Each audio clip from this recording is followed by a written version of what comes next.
So this is the final version of the scope. I spent just a little more time figuring out the details. I looked up a couple of other references to see how the scope is adjusted. So I put 3 markings here.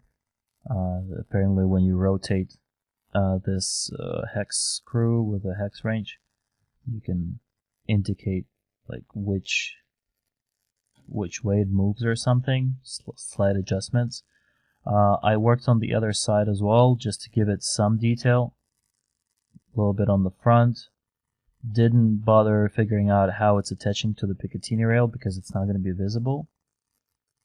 But overall, you can see that taking or spending some more time on some visible details is a lot of time worth it, because overall it just looks a lot more detailed than previously. So one last thing I wanted to talk about is fixing your mistakes. You already saw that I was fixing them as I was modeling. Sometimes you have to split bodies, sometimes just removing a face can fix your problem. Some of it, or I would say like 50% of fixing your mistakes has to do with the design history, and you already saw me working with it throughout the previous videos. Basically, it's a timeline. You can go back in time and fix stuff. You can see that as I highlight certain elements, operations in the timeline, you can see them here, and vice versa. If I highlight them here, you see that this was the chamfer that I did. So if you go way back in history and start fixing stuff here, because of all the pile up on top, it's gonna break almost always for sure. If you're keeping everything simple and separate, you can try and do that. If you, for example, wanted to make a slight adjustment in terms of how wide this is, you can go back, find the original cube that we used and adjust it. It will take Fusion to recalculate the whole thing, and hopefully it's not gonna break. So because of then it's not very reliable, but it's possible. It's basically like going back in time and stepping on the butterfly, and you then come back to present time, and everybody, is fucked up.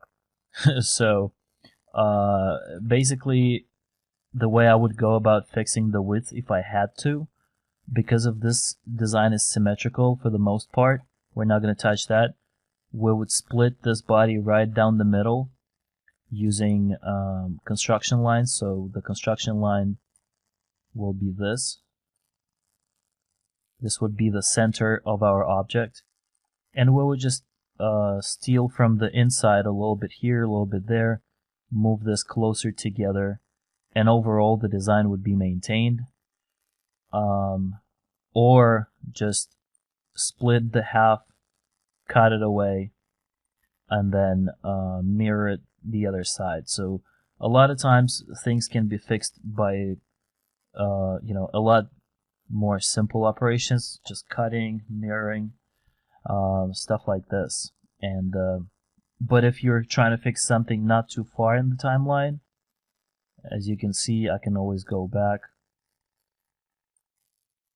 and that's pretty much Control Z. So this is pretty much it for fixing stuff. Only a couple of methods that I know. One last thing is I wanted to talk about versions. Of course, it makes sense to keep your versions of the file. If you find yourself in the corner where it's beyond recovery or something happened, don't always rely on the timeline. It's just a pretty standard advice is when you're saving it, just do like version 1, version 2. When it's autosaves, it automatically versions it up. So when you're looking at it in the browser, sometimes you will be able to see previous versions of the file. It's not, just like the way you're working in Photoshop, you're trying to save your important steps, and then if you need to come back to it, you will be able to. This wraps up the basic modeling part of the class, and starting next lesson, we're going to be talking about a little bit modeling that's a little bit more advanced.